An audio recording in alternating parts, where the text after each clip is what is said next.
That's right, guys. On the job again. Got a couple issues with this one. Probably be doing a floor replacement. There's a leak somewhere, maybe multiple leaks. Gonna have to disassemble this one. This is like a mobile medical unit. And we gotta look at the AC. We gotta look at the awning. This is one of those Girard box awnings, like a G2000. Some of these awnings run off of 110 instead of 12 volts.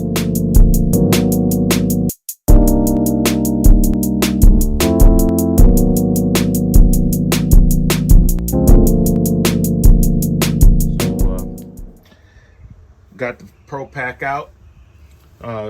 Pretty much, this is working out exactly how I thought. Like whenever I go to a job, I simply grab this little tiny bag and it has enough stuff in it for me to get started, to do the diag and whatnot. So I am really enjoying this bag, and this is basically how I use it. I roll up on something, I grab this little bag, it's just got this little basic stuff in it, and I can start taking stuff apart and see where I need to go next. So I'll probably start taking this floor apart first, because that tells a big picture where leaks are coming from. The signs are going to be in the floor. So I'm going to start by taking this floor apart. Based on the pictures that I saw from the manager, there was like a lot of water. There's like a lot of water around in this area, and floor is really soft right here. I'm going to look at the plumbing, because the amount of water, it looks like a fresh water tank maybe. The amount of water that I saw, it just looks a lot more than just, oh yeah, this is not really, yeah, they're just using that jug for the fresh. They didn't have any real tanks on this. Just got a couple jugs, probably a water pump built into this guy. And that's how they're doing that. Where's the drain going? Okay, yeah, I've seen this setup before in old school, those old school Ford vans. So one jug is for the dirty water, one jug. It really, no tanks on this. It's got a cassette toilet, you know what I'm saying? No black tank, no gray tank, no fresh water tank. It's just, you know, that's how they built it, man. All right, so my thing is, where's the water coming from? And I do have let's see. Sometimes I look at these lights and I can if I see water building up, I can kind of nail down a leak. But yeah, can't say I'm super excited about the way they have this, but it's gonna work. I need to look at the drains. I'm probably gonna end up taking this thing apart to take a look. I wonder if that bone is there because they had a leak right here. I'm gonna have to try to recreate the conditions. So I'm gonna start running this AC. I want to take all this stuff down and see. All right, now I can already see some water. So see, that's my goal. I want to see, you know, where's the water coming from. So right now I see a little bit of, I see some moisture in there on this filter. I need to get my lights. Stand by. I got to tear this thing apart because some water is coming from this air conditioner. Let me find out why. All right, so we got to get this piece up. The screws are under the little rubberized material. So that's what you gotta do to get the screws up. So far I got all the trim up, because what has to happen is, just like in the other video where I was working on the floor, doing an insurance estimate, I have to get this top layer up to see the extent of the damage. So that's gonna require removing a whole lot of parts so that I can get to that. So So far I've taken up all the trim, and this is the next piece of trim I need to take up. Then this piece, I might have to remove this, maybe not. Maybe I could tuck it, and I may or may not have to remove all the wood. So it's a lot of work. So let me get back at it. Now these little Blue Point, which I believe these are made by Middle Magistry or Middle Imagery or something like that. And I think they're made for Blue Point by a different company, because I bought this one from that company and it's exactly like the Blue Point one. But this sheet, it's really a sheet metal tool, but it's great for so many purposes. Like you see, it has such a thin blade to where I can easily get under all of that to get this off. Put that down there, and I can get the final piece off. Finally take a peek and see what's under here. I'll probably, this paneling might have to come off too.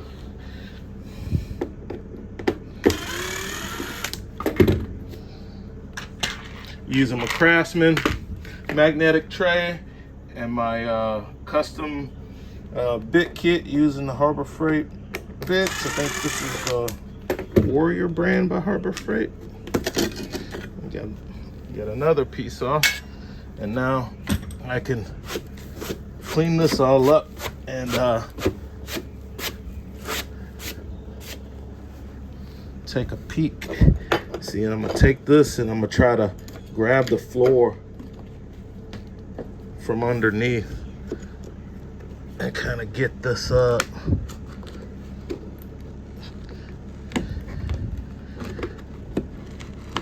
Yeah, I was able to kind of grab it a little bit. Let's see about this other side. I think I might have to pull all this baseboard trim off, so give me a second. Yeah, so they glued this stuff down, and so just have to be careful and go slow. I mean, if I had to, some of this is water damaged anyway. I could replace this baseboard, but I'll try to save it. This slows down the process some. So it doesn't take very long to replace a floor, but it's getting to the floor that takes a little time. So kind of hard to give an estimate, but you got to give an estimate. So I was like, well, maybe a few hours. So let's see how it turns out. All right, guys, so here's what we need: a wobble bit. This is a special bit. Snap-on makes these, and it's so I need to hit the screw here, but the length of the drill won't allow me to do that. So what I'm using is this. I'll take my wobble bit, put it in my extension, and it will give me enough bend. As you can see, I'm square on the fastener, but look at the angle that my bit is on. So let me grab my drill. Got my table out and swap out. Now I had the DeWalt bit, like a shorter one that has a similar feature. It's a, I don't know what you call it, but it has an offset.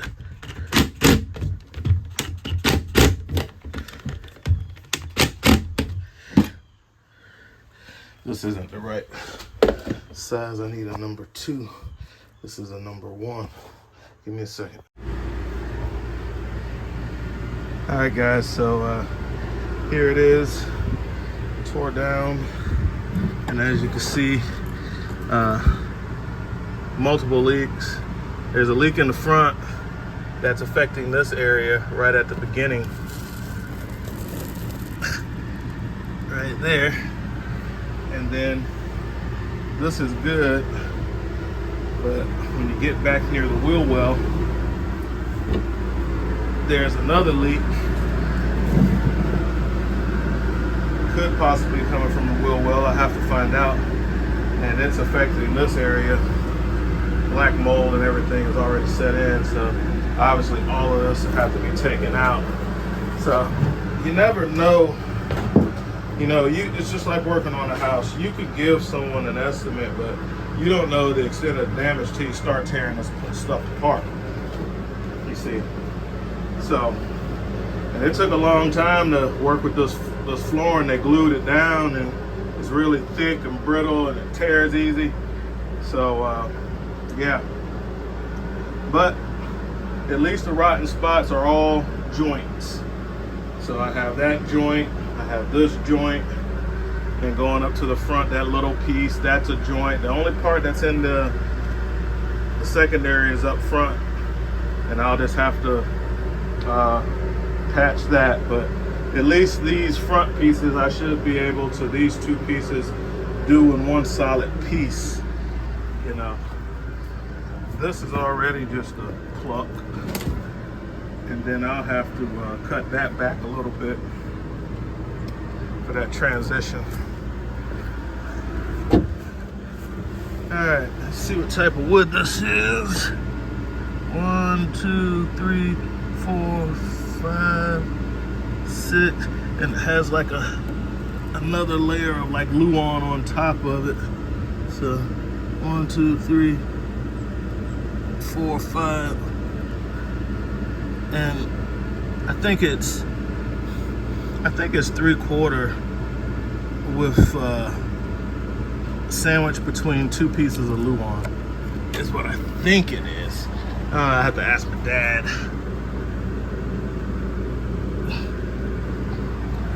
Now, I still got to figure out where the water's coming from. It does no good to fix the floor. We're going to fix the floor, but I have to determine where that water's coming from. It takes a long time for that to happen. This type of damage doesn't just happen overnight. So I'll definitely be inspecting this wheel well to see if water is getting in through the wheel well. All right, I started to tear out, and man, I hate these guys that build these things. I call them amateur builders, because why would you glue the floor subfloor to the RV? Nobody does that. That's why all of these things need to be RVA certified, because at least we have a standard then. Look at that hole right there.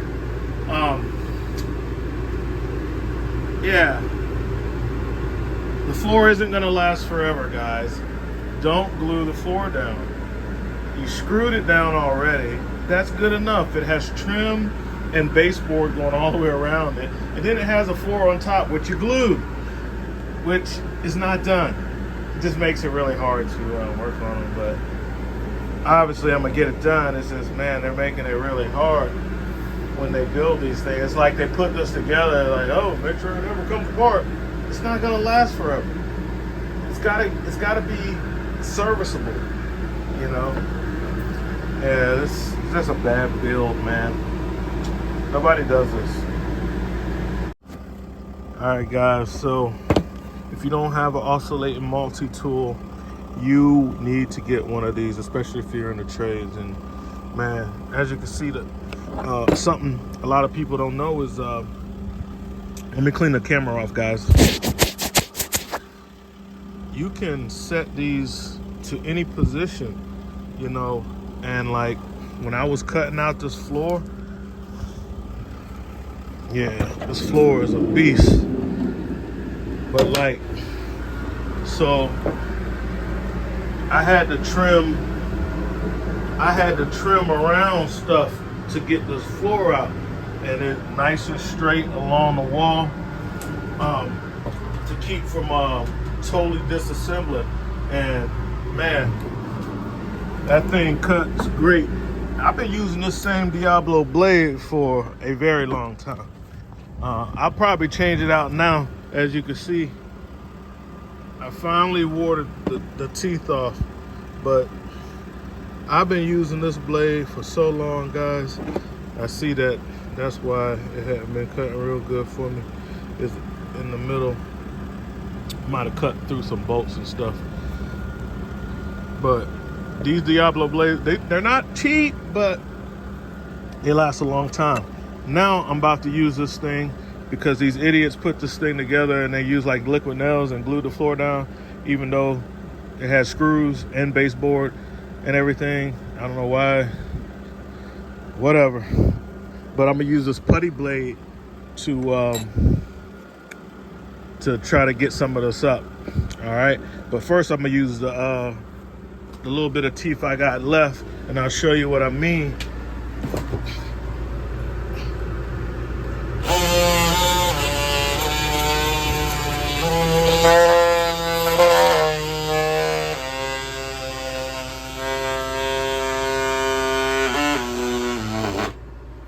It's just, you turn this blade anyway so you can see.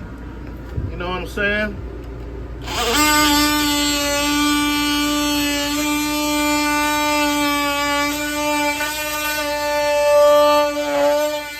Some spots, I use my circular saw to cut this, but some spots I had it set to 3/4 because I didn't want to hit the middle. But in a few spots, it didn't cut through because the wood is sticking to the adhesive. But yeah, this thing is bomb, guys. I was using a putty. This is really good. I was using this Blue Point. This is really good. I think it's like a walnut handle. I was using this, yeah, it's a walnut handle. This is a really good putty knife, guys. This Blue Point, this thing is bomb.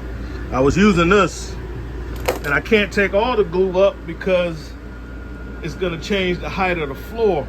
But you see, you can see, I gotta take up a lot of it that has the wood stuck to it because the wood has mold on it. So I gotta get rid of it. And then like in this corner right here,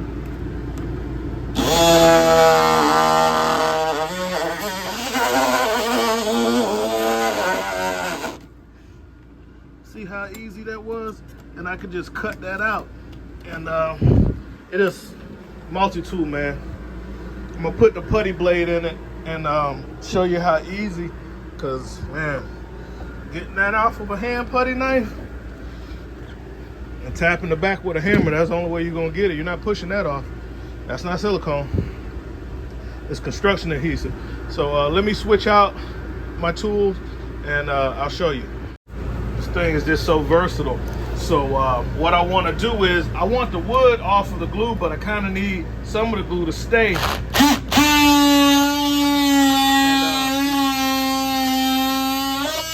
This thing is, see how this kind of shaves it right off.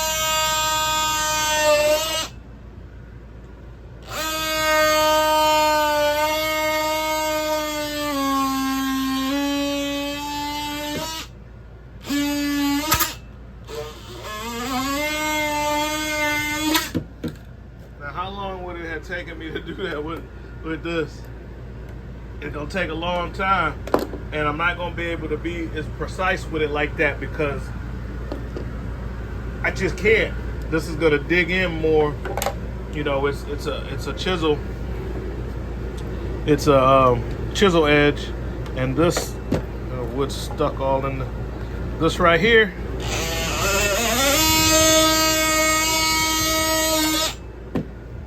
I'm able to shave off curls. You know what I'm saying? I could really get it done with this. So this is gonna make my life a whole lot easier. Get you one of these. The M18 one is dumb strong. It's really good. The DeWalt one, they're all good. Just get you one, whichever brand you like, whatever color you like. Get the ones that you like, but just get you one because it makes your life a lot easier. And there's a lot of other different blades for different things. Sanding blades, stuff like that. So it's coming right along. Oscillate multi-tool did great. You know, I made that cut straight across there using plunge cuts with the wood blade. And now I'm back on the putty blade.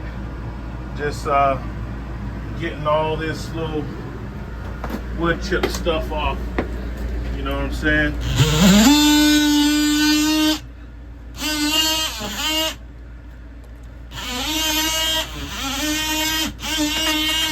I gotta reuse this flooring. you can see how easy it cleans it without digging into the material and cutting it. So I'll keep working, I sweep, I work. But this it's a great tool, guys. And I'm doing a couple of things at the same time. So like, I'm looking for where the water might have started in to start with. It's concentrating around this side of the wheel well. So I'll definitely be doing some light tests on that to see how I come out when it gets dark. And I'll do some light tests to see if I got any cracks in this stuff that might be letting water in as they drive. You know what I'm saying? And like I said, the way they glued this floor down, they glued this, whatever you want to call this top layer to the plywood, and then glued the plywood to the floor, so you can never really know about your leak until it's too late. You feel a soft spot. So yeah, I got my eye on that. And I'm also diagnosing this AC, which from the pictures I saw and the evidence that I saw earlier, like you can see there, I think what's happening with this is, and I've seen this happen before, high humidity states like South Carolina, when you run these ACs and the doors open all the time, and this is like a mobile medical unit, so the doors open all the time to run in the air, you know, they might close it here and there to as they get the patients in for privacy and whatnot. But a lot of the time, the doors being open, Airstreams are notorious for this. And what'll happen is these coils will freeze up. Coils will freeze up, and then you run the fan. You know, the compressor's gonna shut off. You got that freeze plug, and the fan's gonna run, and the ice is gonna melt. When the ice melts, it's coming straight in here because the coils are in here, and it's gonna overflow that. The coils are sitting in that drip tray, and it's gonna overflow that, and it's gonna come in here. Also, clogged up drip lines as you're running the AC, because I've been running this for a while, and I'm like, okay, I gotta get on top. Like, all right, where's all the condensation at? Because it's not running down the van, so it's either pooling up top or it's sitting in the drip tray until it gets full, and then it's overflowing on the inside. That is also an option. So I don't see any water running off of this thing, and I've had it running for a couple hours. You know, so I'm gonna have to get my ladder and jump up top there and see where's the water going. Where's the water going?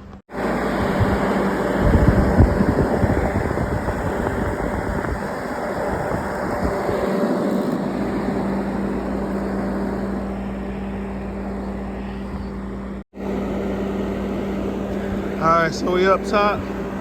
So yeah, I found a leak around the awning where water was getting in, especially on this end, and as you can see, air conditioner is compensated. It's just staying on the roof. So right around here, right at this awning.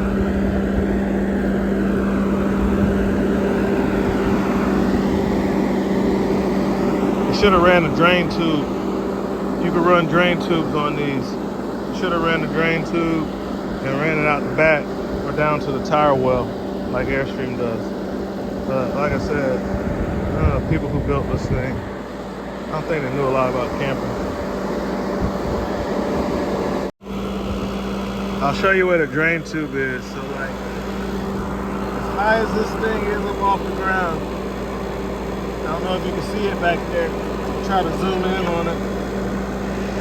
You can see the drip right there. It got like 2 or 3 inches off the surface. Could have easily put a 90-degree elbow and made a drain tube. That way you got a big, wide drain, and you can run that tube wherever you want to. You know what I'm saying? Clear hose so you can see when it's clogged up. You can Use standard AC drain cleaner. It's this dripper, one drip at a time. It's probably halfway clogged up. Drips too slow. For this humidity, I'll take that cover off, and it's so high up off the roof, I could just take a pick tool, a 90-degree pick, freaking radiator pick, and run through the air on both sides, and they'll open up the drains, and it should start pouring out. So let me go grab my picks. Yeah, we're gonna get one of these big ones, one of these radiator picks. Big boy handle. You see that nice 90 right there? I got so much room I can use this. Yeah, this thing is a beast. Guys, you gotta go to the freight and pick up this guy right here. This wrecking bar, this Pittsburgh. That's what I use to tear this floor out. This floor was glued down with construction adhesive and screws. I took the screws out, the ones that I can see. But this thing is so heavy. This is a big piece of steel. And then with the crowbar handle, you can hold your hand on it right here. Man, when you got to get up under something, it's just, when you pull back on this thing and push in, a lot of weight and force is going behind it, and it's popping up these panels like, you know, that stuff that came out in all those pieces, I used a flat bar. And then I remembered I had Big Daddy in there. So went to the truck, got this out of there, and wow, this thing was awesome, man. You know, I got other big pry bars and things like that, but this got the job done. Most definitely this got the job done. I'm cleaning up for the day, guys. I have fixed the stuff on the roof. I have, you know, the air conditioner. I'll throw some pictures of me with the air conditioner open. That's my new plywood. It is expensive. It's like 90 bucks for a sheet of this, but it's very smooth. You know, it's like a premium, and it has like the little paint on it. That's what it is. 3/4. Going back down, and I'm gonna get it done. I got everything. The oscillating multi-tool was a beast. Got everything all cleaned up. Got everything tore out, ready to go. I got a couple little pieces of wood stuck to my flooring right there. The scraper blade on the oscillating multi-tool is gonna take care of that. So now that I got it all tore out, tomorrow all I have to do is put the new floor back. Okay, so basically going from front to back, new flooring straight down the middle here, and it's gonna be awesome. Get the customer fixed up. AC, serviced that, took that apart, you know, cleaned out the drain holes and made them bigger. Took the foam out, made sure nothing was clogging up the foam that goes in the track of these Mach 8s, the way they're designed. If you know about them, you know what I'm talking about. And took those 2 wedges out, checked them out, put them back in, made sure everything was clean and clear, so that this thing is now draining really good. And yeah, the tools we used today, they had a large impact on the successfulness of this job. You know, it was a lot of work, but we got it done. This is just an old cheapy bit. They're not really good.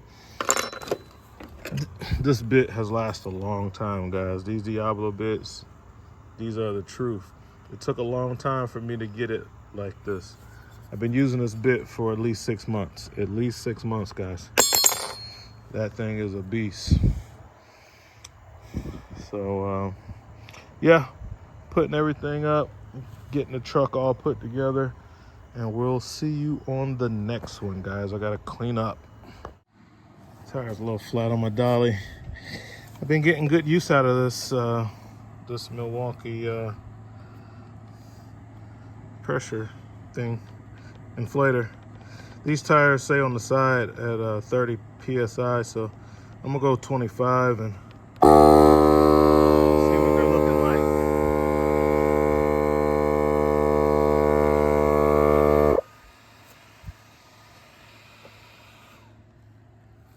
And it'll check it, and then it'll oh yeah, see, that's more than 25.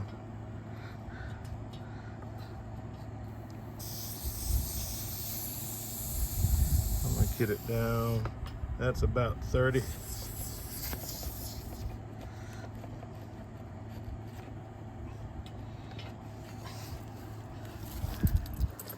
And let's do this other one.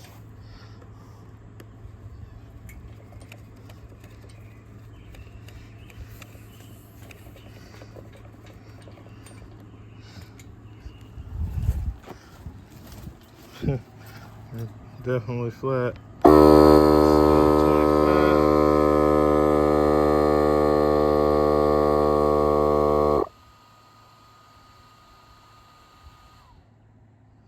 Yeah, still ended up overshooting it.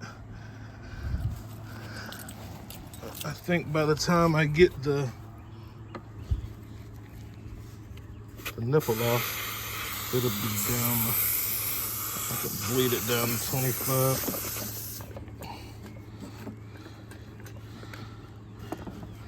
All right, just like that. It's just quick and convenient. I don't have to pull out. I have the tanks and stuff too, but this is just so easy, man. I keep this in the back of my truck. Get a flat tire or something, or help somebody out.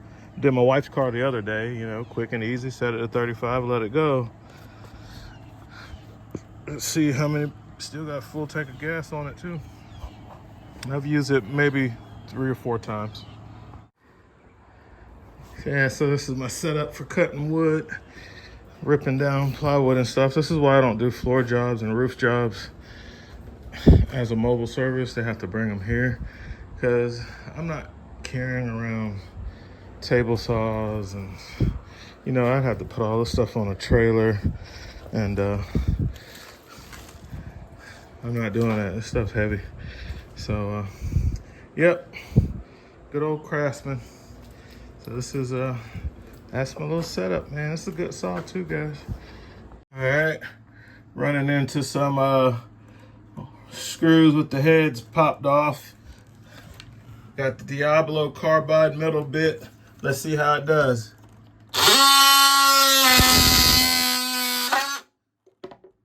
Does pretty good. That's it. Knocked it right out. Oh, stuff like that stops my wood from seating right. See if I got any more. Oh, guys, we got the new floor down. Nice and smooth. You can kind of see some of the new wood. It's going all the way back. And now it's time to put the trim back on. And that's it.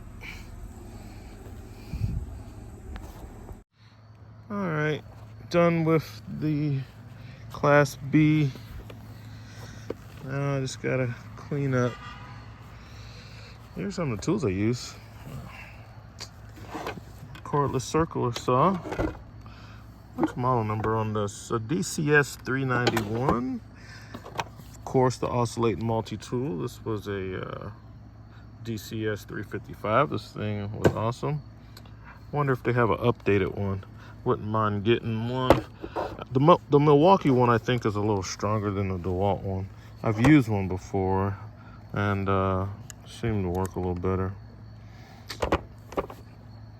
It's 18 gauge brad nailer. A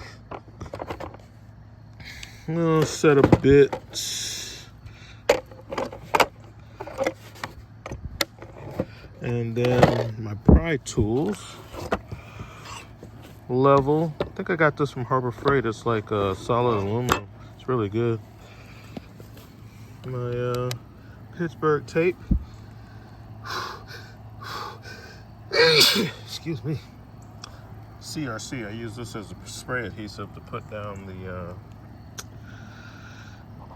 the trim. Some of the trim has to be glued on. Use that.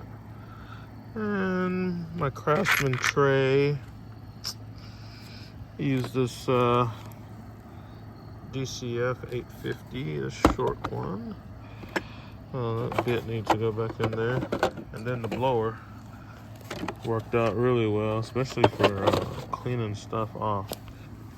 And this blower is a DCB's Lima 7.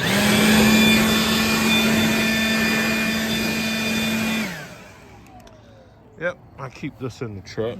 It's handy, especially this time of year. You gotta get on the roof and do something. Just blow it off, especially doing RPMs and stuff. I use my sprayer. I got this from Harbor Freight. I had to treat the black mold, so I had to liberally, you know, even though I removed it, I still, you know, just wanted to treat the unit with the bleach. So, and plus I had to reuse the floor, the top floor, that weird vinyl stuff they had in there. So sprayed it down really good with bleach. Tried to use this. It's my staple gun, but the battery was all the way dead, and I didn't want to dig through my battery box to get it. I used several of the blades out of here, so I was glad I had those. And the scraper blades work really good. This is the one I had. It was just a cheapy one, but you can see how the how it's just kind of lost its edge. So I broke out this one. I used this Craftsman grinder on a screw. Grind that down to the floor while I was doing tear out. Various bits. My Milwaukee powered caulk gun. Where's that at? Over here. I use that. Of course, my mechanics gloves. And my Milwaukee inflator. And I put all the stuff up. It is a church night. Don't know if I'll make it today or not. And my little giant ladder to get on the roof to do that AC service and increase the size of the drain holes. Clean out the filters that's underneath the cooling coils, the evaporator coils. So, yeah. So that was a success. Done with that. Just got to put everything up, and then I can, let's see. Yeah, I probably won't make it to church. It starts at 7:30. By the time I get all this put up and take a shower, it will be past due, and I need to eat. So I will see you guys on the next one. See if I get a chance to show you some more tools in action and stuff like that, which is pretty cool. All right. Oh yeah, this thing. Of course, I couldn't get the door on and off without that snap-on wobble bit. Use that. That thing is nice. I gotta buy another number 2 though. I've misplaced the number 2, unless it's somewhere. These are my AC combs. Some of them. I have a lot of those things. Unless it's in here somewhere, just kind of hanging out. I'll have to. Don't see it. It would stand out to me because it's unique. So anyway, let me get this stuff put up so I can relax. Catch you guys later. RV Tech Pro out.